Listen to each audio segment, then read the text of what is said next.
ये एक ऐसी बीमारी है जिससे अगर खून बहना शुरू हो गया चोट लगने की वजह से तो जल्दी बंद नहीं होता है। बंद नहीं होगा। तो किस प्रकार से मतलब इसका उपाय अपनाया जाए, किस प्रकार से इसका बचाव किया जाए, अगर किसी व्यक्ति को है तो वो कौन कौन से प्रिकॉशन अपना सकता है, सावधानी अपना सकता है? सावधानियों में ऐसा ही है कि ज़्यादा देर तक ना वो चले, जी। ना ज़्यादा देर तक कंटिन्यूअस कहीं पास बैठे। हम्म।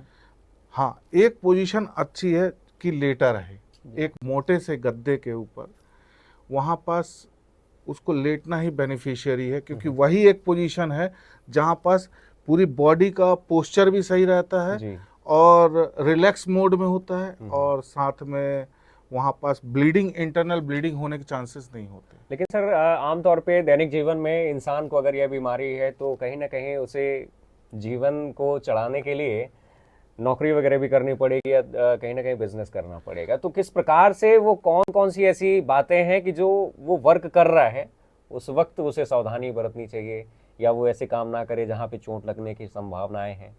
इसके बारे में आपकी क्या राय है? ऐसे पेशेंट्स के लिए तो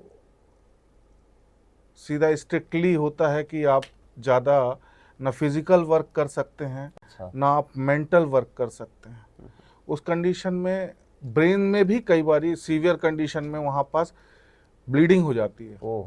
जिसकी वजह से उसके हेडेक होगा, नोजिया होगी, जी मचलाएगा, और कई बार तो कई पेशेंट कोमा में भी चले जाते हैं अगर उन्होंने प्रिकॉशन और इस टाइप का अगर। अच्छा, इस बीमारी की वजह से? कोमा में भी चले जाते हैं। जी।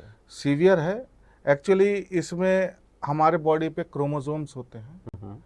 इन क्रोमोसोम्स में जो एक क्रोमोसोम 8 होता है, जी।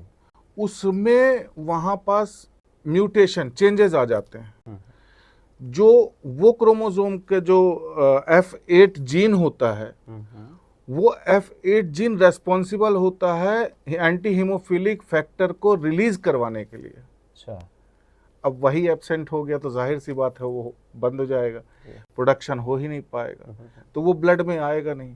जब ब्लड में आएगा नहीं तो जाहिर सी बात है कहीं कट लगा, हीमार्थ्रोसिस हुआ, ज़्यादा लंबे समय के लिए बैठ गया पेशेंट, तो वहाँ पास ब्लड रिलीज हो जाएगा। अब ब्लड रिलीज हो जाएगा लेकिन अब वहाँ क्लॉट होगा, तब तो फिर वो अपने बाकी मैक्रोफेजेस या जो भी हैं तो वहाँ से जाकर के उसको क्लॉट को ख़त्म करेंगे। तो ऐसा कोई मैकेनिज्म हो ही नहीं पाया क्योंकि वो कंटिन्यूअस फ्लो में हो जाता है। बिल्कुल।